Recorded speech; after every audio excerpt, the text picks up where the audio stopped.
चूक काय किंवा बरोबर काय याच्या आपल्या डेफिनेशन्स या सतत बदलत असतात. आजची आपली जी गोष्ट आहे ना, त्यांनी चूक काय, बरोबर काय, गुन्हेगार कोण, निर्दोष कोण याच्या आपल्या सगळ्या व्याख्या पूर्णपणे बदलून जाणार आहेत. आजची आपली गोष्ट आहे अशा पोलिसांची की ज्यांच्या बाजूनी कायदा नव्हता पण लोक होती. ही गोष्ट आहे बिहारमधल्या आख फोडवा कांडाची. ही गोष्ट आहे ऑपरेशन गंगाजलची. इंटरेस्टिंग.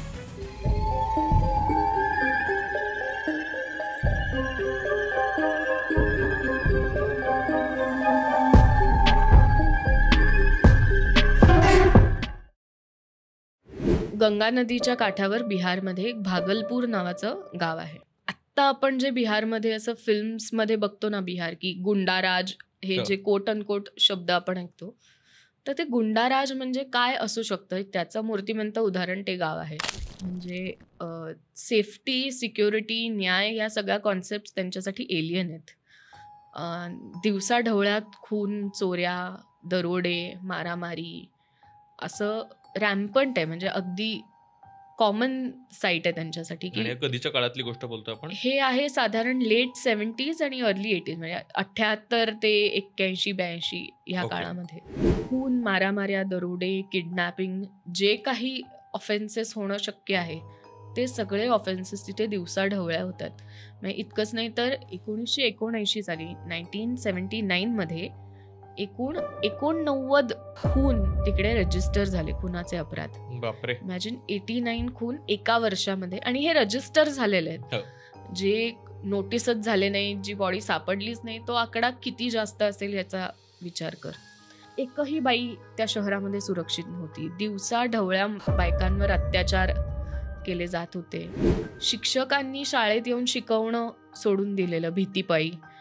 लोकांनी घराच्या बाहेर पडणं सोडून दिलेलं. आणि हे एवढं सगळं चालू असताना भीती एवढी होती की कोणी रिपोर्टही करायला तयार नव्हतं. So what ever could go wrong was going wrong, आणि कोणीही त्याच्याबद्दल आवाज उठवत नव्हतं. एकदा त्याच गावामधल्या एका थोड्याशा सधन माणसाच्या घरातल्या एका मुलाचं अपहरण झालं. तेव्हा त्यांनी पटनाला फोन केला, त्याच्याकडच्या सगळ्या ओळखी वापरल्या, आणि तेव्हा कुठेतरी पटण्याहून प्रेशर यायला लागलं इथल्या लोकल पोलिसांमध्ये. मध्यंतरी अशीही त्यात एक घटना घडली की भागलपूरच्या बाजूलाच एक मुंगेरा नावाचं गाव होतं. त्या मुंगेरा गावामध्ये काही आदिवासी लोक राहत होते आणि दरोडेखोरांना तेही कंटाळलेले. त्यामुळे त्या गावाने एकत्र येऊन 8 दरोडेखोरांची एक टोळी पकडली आणि त्यातल्या 2 दरोडेखोरांचा जीव घेतला आणि बाकीच्या 8 दरोडेखोरांचे डोळे फोडले. बापरे. आता सगळ्यांना जाणवत होतं की आपल्यावर जे काही अत्याचार होत आहेत, जे काही गुंडा राज चालू आहे, त्याच्यावर एकच उपाय आहे आणि तो म्हणजे अशी काहीतरी ड्रास्टिक स्टेप घेणं. साम दाम दंड भेद वगैरे या सगळ्याच्या पलीकडे गोष्टी गेलेल्या आहेत आणि आता आपल्याला कायदा हातात घेण्याची गरज आहे. आणि हे लक्षात घेऊन तिथले लोकल जे काही त्या डिस्ट्रिक्टमधले पोलीस होते, ते पोलीस त्या भागलपूरमधल्या एका धर्मशाळेमध्ये सिक्रेटली भेटले. त्या भेटीतनं लॉन्च झालं ऑपरेशन गंगाजल. ओके. तारीख होती 25 ऑक्टोबर 1979. अर्जुन गोस्वामी नावाचा एक लोकल गुंड होता. पोलिसांच्या एका गटाने त्याला त्याच्या घरातनं पकडून नेलं. जेव्हा पकडला जात होता तेव्हा नॅचरली त्याच्या तोंडावरती एक स्मग स्माईल असते ना, अशी की काय करणार आहात तुम्ही मला पकडून, उद्या ना परवा मी सोडूनच देणार आहे, कारण माझ्या विरुद्धचे पुरावे सापडणं दूरचीच गोष्ट, पण मी काय गुन्हे केलेत हेच कधी तुमच्यापर्यंत येणार नाही. ह्या ॲटिट्यूडमध्ये तो होता जेव्हा पोलिसांनी त्याला घेऊन गेला. पण त्याला माहिती नव्हतं की त्याची वाट, जी गोष्ट तिकडे बघते ती कायदा नव्हती तर वेगळंच काहीतरी होतं. त्याच्या घरातनं पकडून त्याला जवळच्या पोलीस ठाण्यामध्ये नेलं, कोठडीमध्ये नेलं. तिकडे 2 पोलीस ऑफिसर्सनी त्याचे हात पकडले, 2 पोलीस ऑफिसर्सनी त्याचे पाय पकडले आणि एक पोलीस ऑफिसर त्याच्यावर येऊन बसला आणि कान कोरणाऱ्यांकडे, नखं कोरणाऱ्यांकडे एक असं एक अवजार असतं माहिती, असं बारीकसं ते, किंवा दाभण असते आपण गोण्या शिवायला हे घेतो. त्यांनी चक्क त्या अर्जुन गोस्वामीचे डोळे फोडले. त्या डोळ्यामध्ये ती दाभण घुसवून त्याचे डोळे फोडले आणि इथे ते थांबले नाहीत तर प्युरेस्ट फॉर्ममधलं ॲसिड त्यांनी घेतलं. त्या ॲसिडनी एक सिरिंज भरली आणि ती सिरिंज त्याच्या डोळ्यामध्ये इंजेक्ट केली आणि त्याला ब्लाइंड करून टाकलं. आत्ता कदाचित आपल्याला हे क्रौर्याच्या सगळ्या पातळ्या मोडून चाललंय असं वाटत असेल, पण कदाचित त्यावेळेला त्या पोलीस ऑफिसरना वाटत होतं की ही काळाची गरज आहे. कायदा हातात घ्यावा लागला कायद्याच्या रक्षकांनाच. मग इमॅजिन कर काय परिस्थिती तिकडे असेल. पण एकाच क्रिमिनल सोबत हे करून ते थांबले नाहीत. आता त्यांना मोडस ऑपरेंडी मिळालेली. पहिल्यांदा त्यांना असं वाटत होतं की आता हे गुंड आपल्याला घाबरायला लागले.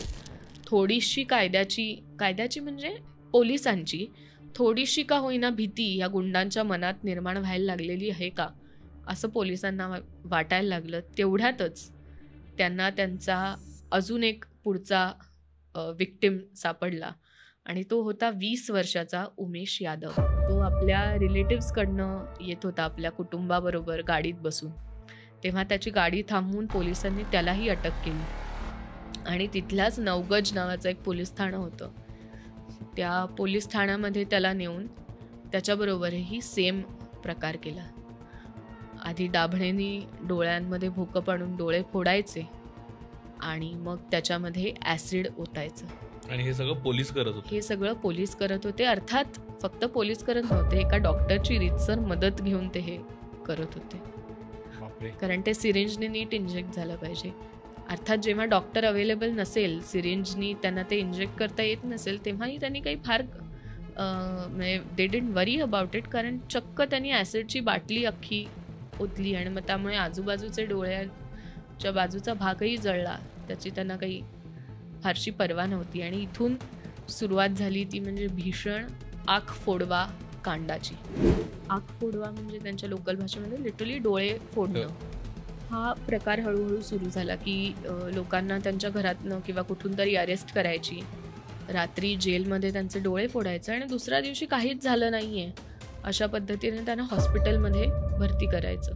हळूहळू हा पॅटर्न तिथले एक जेलर होते बच्चूलाल दास नावाचे, त्यांनी हा प्रकार नोटीस केला आणि तिथले जे IG होते इन्स्पेक्टर बिहारचे, त्यांनी पत्र लिहिलं. पण नॅचरली त्या पत्राची कोणीही दखल घेतली नाही. हे सुरू होऊन काही काळ झालेला आणि 1980 साली असेच 2 क्रिमिनल ज्यांचे डोळे फोडलेले होते त्यांना कोर्टाच्या एका हिअरिंगमध्ये घेऊन जात असताना रामकुमार मिश्र नावाचे एक वकील होते. त्या वकिलांनी त्या दोघांना बघितलं. त्यांच्या डोळ्यावर पट्टी बांधलेल्या होत्या आणि त्या पट्ट्यांमधनंही रक्त येत होतं. आणि त्याला एक पॅटर्न दिसला की बरेच असे आरोपी आजकाल आपल्याला दिसायला लागलेत आणि हे किती विचित्र आहे की त्यांचे सगळ्यांचे डोळे फुटलेले आहेत किंवा डोळ्यांना जखमा आहेत. आणि हे थोडं विचित्र होतं. त्यामुळे त्यांनी सुप्रीम कोर्टापर्यंत हळूहळू पत्रव्यवहार सुरू केला. पण त्याच्यातनंही त्याला काही फार लगेच दखल मिळाली नाही.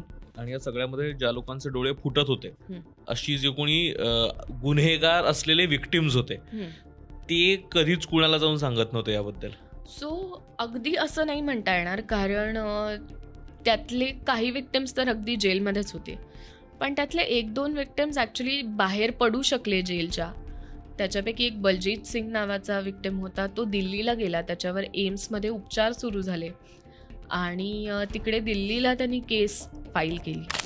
एम्समधल्या रिपोर्टनीही हे कन्क्लुझिव्हली सिद्ध केलं की ॲसिडमुळे त्यांचे डोळे गेलेले आहेत. पण खूप मोठ्या पद्धतीने याच्यावर काहीच ॲक्शन घेतली गेली नाही. म्हणजे आपण ज्या पद्धतीने काय तेरी भी चूक मेरी भी चूक म्हणतो ना, तसं बघून न बघितल्यासारखं असा कारभार चालू होता. मी मगाशी म्हटलं की हळूहळू लोक नोटीस करत होती, कारण आतापर्यंत 34 लोकांबरोबर हे घडलेलं होतं. जरी क्रिमिनल्स त्यांना म्हटलं असलं तरी आत्ता आपण त्यांना लोकच म्हणूया. 1980 नोव्हेंबरपर्यंत हे खूपच वाढत होतं. तेव्हा इंडियन एक्सप्रेसचा अरुण सिन्हा नावाचे एक पत्रकार होते. त्यांनी पहिल्यांदा याची दखल घेतली आणि त्याच्यावर डीप डाईव्ह रिसर्च करून लोकांना भेटणं, बोलणं ह्या गोष्टी सुरू केल्या. पहिल्यांदा नॅचरली ते IG कडे गेले आणि त्यांनी मला ह्याच्याबद्दल काहीच माहिती नाहीये असं सांगितलं. मग ते त्या जेलरकडे गेले, बच्चूलाल दास, ज्यांनी ह्याच्या विरुद्ध पहिल्यांदा आवाज उठवलेला. पण सुरुवातीला त्यांनीही पूर्णपणे नकार दिला काहीही बोलण्यासाठी. पण जसं त्याला कळलं की हा जेन्युइन माणूस आहे आणि सिनियर पत्रकार आहे, अरुण सिन्हाने केलेलं रिपोर्टिंग त्यांनी बघितलं, तेव्हा त्यांना वाटलं की इथे आपण बोलू शकतो आणि काहीतरी फायदा होईल. तेव्हा त्यांनी जो भीषण प्रकार घडतोय तो सांगायला सुरुवात केली आणि तो 34 हा जो आकडा होता तो त्यांच्याकडनं आलेला आकडा आहे. एवढं व्हायचं की मी तुला मगाशी म्हटलं तसं डॉक्टर्स होते की ते त्यांच्या डोळ्यात ॲसिड इंजेक्ट करायला जायचे. असंच एकदा 7 जण ज्यांचे डोळे फोडलेले होते त्या 7 जणांना एका खोलीमध्ये डांबून ठेवलेलं आणि त्यांना सांगितलेलं होतं की ही हॉस्पिटलची खोली आहे आणि तुम्हाला इथे उपचारासाठी आणले. 2-3 दिवस खोलीमध्ये तसंच डांबून राहिल्यानंतर एक माणूस तिकडे आत आला आणि त्यांना विचारलं की तुम्हाला ठीक आहात ना तुम्ही, असा कन्सर्नचा अगदी आवाज होता की ठीक आहात ना, तुम्हाला बरं वाटतंय ना आता. कदाचित असं होऊ शकेल की आता हळूहळू तुम्हाला दिसायला लागेल कदाचित, कारण प्रत्येक वेळेला इम्पॅक्ट होईलच असं नाही, मग दिसायला लागलं तर आपण तुमचे वेगळ्या पद्धतीने उपचार सुरू करूया असं म्हणून त्या 7 पैकी 2 जणांनी ॲक्च्युली सांगितलं की आता हळूहळू आमच्या डोळ्यातली उजेड परत यायला लागलाय, लाईट दिसायला लागलाय, सो आता आय थिंक आम्हाला वाटतं की आम्ही रिकवर होतोय, तर आमचे उपचार त्या पद्धतीने करा. तो नक्कीच असं म्हणाला आणि बाहेर गेला आणि पुन्हा एकदा त्या दोघांच्या डोळ्यामध्ये ॲसिड ओतलं गेलं. बापरे, हे इतकं भयंकर पद्धतीने चालू होतं. आता अरुण सिन्हांच्या रिपोर्टिंगनीही जोर घ्यायला सुरुवात केलेली होती. Eyes punctured twice to ensure blindness ही त्यांची पहिली आर्टिकल त्यांनी पब्लिश केलेलं होतं. त्यांनी पोलिसांना प्रश्न विचारायला सुरुवात केली, मिनिस्टर्सना प्रश्न विचारायला सुरुवात केली. तेव्हा त्यांना असं उत्तर मिळालं की सामान्य जनताच हे करतेय. इतका असंतोष आहे लोकांमध्ये की ती जनता स्वतःहून या गोष्टी करते आणि आम्हाला याच्याबद्दल काहीच माहिती नाहीये.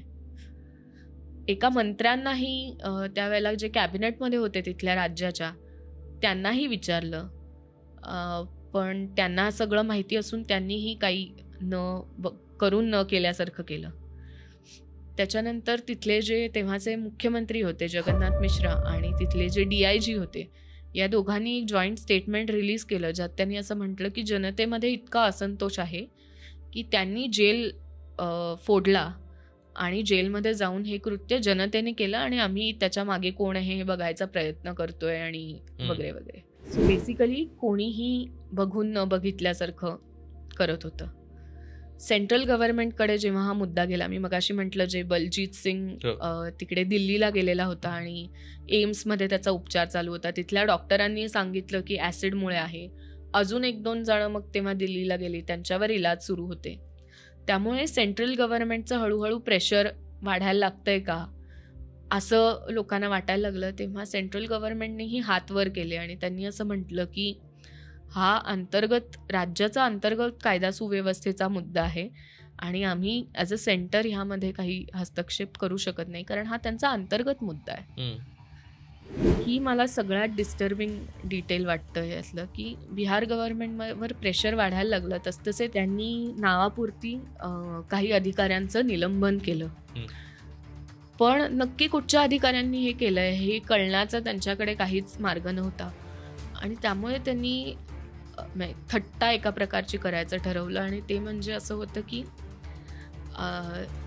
ज्या लोकांचे डोळे गेलेले होते त्यांना एका रेषेमध्ये उभं केलं आणि ज्या पोलिसांनी ते केलेलं होतं त्यांना त्यांच्या समोर उभं केलं आणि म्हणाले आता ओळखून दाखवा तुमच्या बरोबर कुठच्या पोलिसांनी कृत्य केलं. म्हणजे ज्या प्रकारे एकतर विक्टिम्सची मॉकरी केली गेली सरकारकडनं, एवढं करूनही काहीही ॲक्शन्स झाल्या नाहीत. या लोकांचं निलंबन जरी केलं गेलं असलं तरी काही काळानंतर पुराव्यांअभावी ते निलंबन रिव्हर्स केलं गेलं, कारण त्यांना ओळख परेडमध्ये ओळखच दिसतच नसेल. करेक्ट. एक निलंबन मात्र शेवटपर्यंत टिकून राहिलं आणि ते निलंबन होतं बच्चूलाल दास त्या जेलरचं. निलंबन झालं? येस, ज्यांनी आवाज उठवलेला या विरुद्ध. त्याचं निलंबन या ग्राउंड्सवर झालं की तुला जर काही चुकीची गोष्ट दिसत असेल तर तू त्याच्या विरुद्ध ॲक्शन घ्यायला पाहिजे होतीस किंवा प्रशासनाला कळवायला पाहिजे होतंस, तू मीडियाशी जाऊन का बोललास? त्यांनी लिहिलेलं IG ला पत्र होतं ते कम्प्लिटली इग्नोर झालं, याबद्दल कोणीही काही बोललं नाही. ही केस सुप्रीम कोर्टात गेली, त्यांनी विक्टिम्सना अक्नॉलेज केलं आणि 15,000 रुपये आणि दरमहा 500 रुपये भत्ता अशी रक्कम जाहीर केली, जी काही काळाने 500 रुपयाचे वाढवून 750 रुपये केली. त्यापैकी बरीच लोक आता गेली आहेत, आत्ता आपल्या नाही आहेत. काही लोक आहेत अजूनही या कॉन्सिक्वेन्सेस सोबत जगतायत, महिना 750 रुपये भत्ता घेऊन. काय ह्याच्याबद्दल बोलायचं मला नाही माहिती आहे ऑनेस्टली.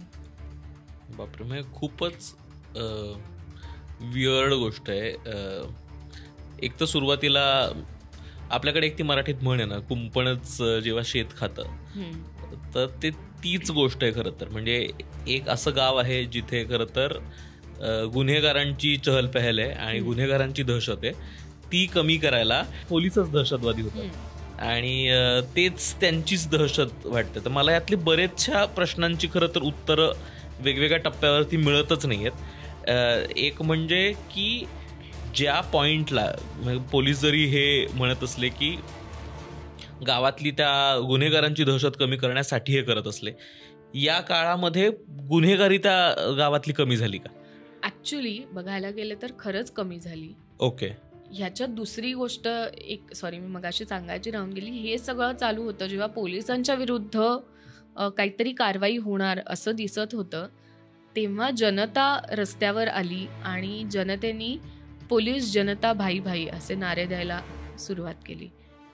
म्हणून मी म्हटलं, कायदा हा पोलिसांच्या बाजूनी नव्हता पण जनता पोलिसांच्या बाजूनी होती. ही रेअर केस आपल्याला इकडे बघायला मिळते. सो मला ऑनेस्टली नाही माहिती की ह्याच्यावर कशा पद्धतीने ह्याकडे बघायचं.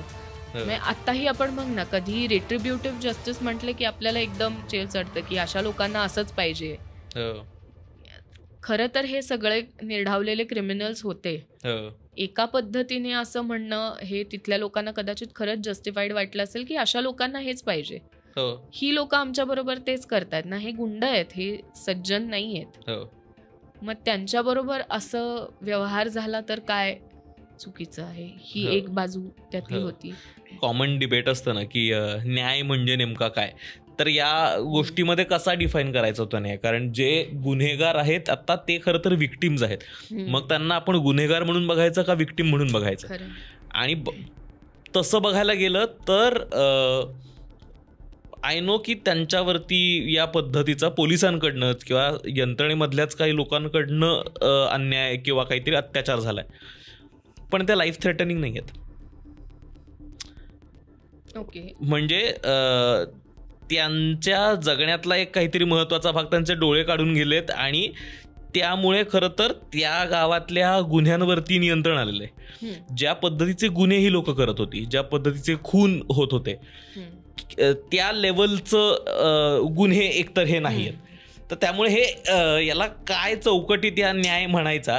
आणि सगळ्यात महत्त्वाची पहिली गोष्ट जी मला ट्रिगर केली ना, की हे सगळं बदलायला कुठून सुरुवात झालं, तर ज्या पॉईंटला एका श्रीमंत घरातल्या माणसाच्या घरी अपहरण झालं. म्हणजे त्याच्या आधी ज्या पद्धतीचे गुन्हे सामान्य माणसांसोबत होत होते, जे रेप होत होते, जे खून होत होते, ज्या चोऱ्या माऱ्या होत होत्या, त्या कुठेच काउंट नाही होत. ज्यावेळेस कुठल्या तरी सधन माणसाच्या घरी चोरी होते, सधन माणसाच्या घरी एक अपराध घडतो, त्यावेळेस सगळ्यांना जाग येतं की अरे बापरे, आता यांच्याही घरात झालंय, मग आता आपण उठायला पाहिजे आणि आता काहीतरी करायला पाहिजे.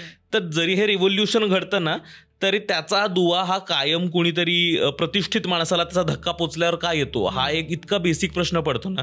मग कधीच म्हणजे न्यायाच्या बाबत कायम बोलताना मला हे खूपच, आता मी जितके गुन्हेगार कोणाचे एपिसोड्स करत चाललोय ना, तुमच्याकडे जर हाताशी पैसा असेल आणि तुमची त्या समाजात जर प्रतिष्ठा असेल तर तुम्हाला हात लावणं खरं तर खूप अवघड होऊन जातं. आणि मला वाटतं हेच त्या पोलिसांच्याही बाबतीत झालं की ज्याही पद्धतीनं त्या सगळ्या यंत्रणेने त्यांना सांभाळून घेण्याचा प्रयत्न केला, लोकांनी त्यांना सांभाळून घेण्याचा प्रयत्न केला. जर तुमचं काहीतरी वजन त्या यात असेल तर मला वाटतं कायदा तुम्हाला तुमच्या बाजूने आणता येतो, सेंटिमेंट तुम्हाला तुमच्या बाजूने आणता येतं. तर हा खरं तर खूप क्लासिक केस आहे ही गुन्हेगार कोणमध्ये डिस्कस करण्यासारखी, की नेमकं गुन्हेगार कोण आहे याच्यात.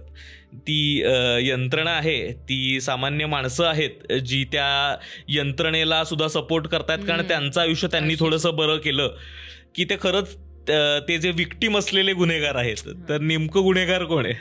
आणि ह्यात मला अजून एक वाटतं ना, की गंगाजल सिनेमा हा सगळ्यांनीच बघितला असणार. It's a very cult classic film. तेव्हापासून आपण ह्या गोष्टीला ना एक पॉझिटिव्ह गोष्ट म्हणून बघतोय. जोपर्यंत आपण त्या डीप डाईव्ह करून बघत नाही, किंवा कदाचित आता ही गोष्ट ऐकूनही बऱ्याच लोकांना वाटेल की नाही, हे जे घडलं ते पॉझिटिव्हच आहे. आपण बऱ्याच फिल्म्समध्ये किंवा याच्यामध्ये ग्लोरीफाय करतो पोलिसांनी कायदा हातात घेणं. सिंघम सारखे सिनेमे असतील जिथे चक्क पोलीस म्हणतो की अरे नाही, मी तर झोपलोय, मी तर काही बघत नाही, असं म्हणून ब्लेटंट त्यांनी हे करतात. तर माझ्या मते हे पण एक कुठेतरी आपल्याला चांगलं वाटणं हे जरा प्रॉब्लेमॅटिक आहे, की पोलिसांनी काहीतरी कायद्याच्या बाहेर जाऊन केलं, वा असाच पोलीस पाहिजे, हे वाटणं हे जरा भयावह आहे. आणि हा पण मुद्दा ना ग, की आपल्याला पोलीस आणि कायदा व्यवस्था आणि हे सगळी जी कुठली यंत्रणा आहे ती आपल्याला सुरक्षितता देण्यासाठीची आहे, ना की त्यातनं भीती निर्माण होण्यासाठी. आता आपण जेव्हा पण रस्त्यावरती बाहेर जातो, कोणीतरी युनिफॉर्म मधली कुठलीही व्यक्ती असो, ती जर आपल्याला व्यक्ती दिसली, आपल्याला थांबवलं, तर पहिली रिॲक्शन ही आपली भीती येते. आपल्याला पहिल्यांदा भीती वाटायला लागते की अरे बापरे काय झालं आता, मग मला काहीतरी अडकवणार का कशात तरी, म्हणे माझ्याकडे काय काय डॉक्युमेंट्स आहेत आता. आपण डायरेक्ट त्या विचारचक्रात होऊन जातो. पण आपल्याला अजिबातच त्या यंत्रणेविषयीची ना खात्री, विश्वासार्हता हे वाटत नाही. तर मला वाटतं या केसेस सारख्या गोष्टींमधनं ते आणखीन झिरपलेले आतमध्ये, की तिथे ना काही होईल आणि तिथे त्याचा तुम्हाला काहीच कंट्रोल नाहीये. तर मला वाटतं तिथपर्यंत पण जातं खरं तर हे. आणि आय थिंक गुन्हेगारच्या बऱ्याच एपिसोड्समध्ये आपण शेवटी ही डिबेटला सुरुवात करूनच हे सोडतो. आणि आय थिंक नागरिक शास्त्राच्या प्रत्येक इश्यूमध्ये हे असायला पाहिजे की ह्याच्यात एक काही ब्लॅक अँड व्हाईट सोल्युशन नाहीये, की पोलीस चांगले हे वाईट किंवा हे चांगले पोलीस वाईट, आता विषय संपला, असं नाहीये. त्यामुळे तुम्हीही प्लीज कमेंट सेक्शनमध्ये आम्हाला तुमची मतं सांगा की तुम्हाला याबद्दल काय वाटतंय. खरंच इंटरेस्टिंग असेल हा केस स्टडी आमच्यासाठी पण. आय एम व्हेरी ग्लॅड की आपल्याला ही आज केस घेता आली जिथे खरं तर पोलीसच गुन्हेगार आहेत इन अ वे, आणि जे गुन्हेगार आहेत ते विक्टिम्स आहेत. मग या सिच्युएशनमध्ये आपण नेमकं गुन्हेगार कोणाला म्हणणार, आणि ते म्हणताना मग आपण मानवाधिकार असेल, व्यक्ती माणूस म्हणून आपले स्वतःचे जे राईट्स असतील, मग ते गुन्हेगार म्हणूनही आहेत, त्यांच्याबद्दल बोलणार आहोत का, की मग एका लार्जर सोसायटीबद्दल बोलणार आहोत जिथे त्यांच्या अधिकारांची, त्यांच्या हक्कांची पायमल्ली होते म्हणून आपण या सगळ्याकडे जाणार आहोत. तर हा खूप इंटरेस्टिंग प्रश्न इथे उभा राहतो, ज्याची उत्तरं अर्थात आमच्या दोघांकडे कोणाकडे नाही. मला नाही वाटत त्याची सरसकट उत्तर असू शकतात. पण तुम्हाला त्याबद्दल काय वाटतं हे खाली कॉमेंट्समध्ये सांगायला विसरू नका. आणखीन अशा गुंतागुंतीच्या केसेस आपण गुन्हेगार कोणमध्ये डिस्कस करत राहणार आहोत. या सगळ्यातनं आपण आपल्या समाज, आणि या सगळ्या रिअल लाईफ केसेस आहेत, हे फिक्शन नाही आहे. त्यामुळे जरी यातल्या फिक्शनचे सिनेमे बनत असले, जरी वेगवेगळ्या गोष्टी यातनं घडत असल्या, तरी हे आपल्या सोसायटीत, आपल्या समाजात आत्ता घडत असणाऱ्या गोष्टी आहेत. तर त्यातनं आपण काय समजू शकतो आपल्या वातावरणाविषयी, आपल्या यंत्रणांविषयी, आणि एक सजग नागरिक म्हणून काय भूमिका पार पडू शकतो, हा खरं तर समजून घेण्याचा हा सगळा प्रयत्न आहे. तर काय वाटतं तुम्हाला हे कॉमेंट्समध्ये नक्की सांगा. आणि जर तुम्हाला ही सिरीज आवडत असेल गुन्हेगार कोण, तर प्लीज सबस्क्राईब करा. आता आपण स्पॉटिफायवर पण सुद्धा आहोत, तर जर तुम्हाला ऑडिओ ऐकायचे असतील या पॉडकास्टचे तर तेही उपलब्ध आहेत. तर येस, धन्यवाद.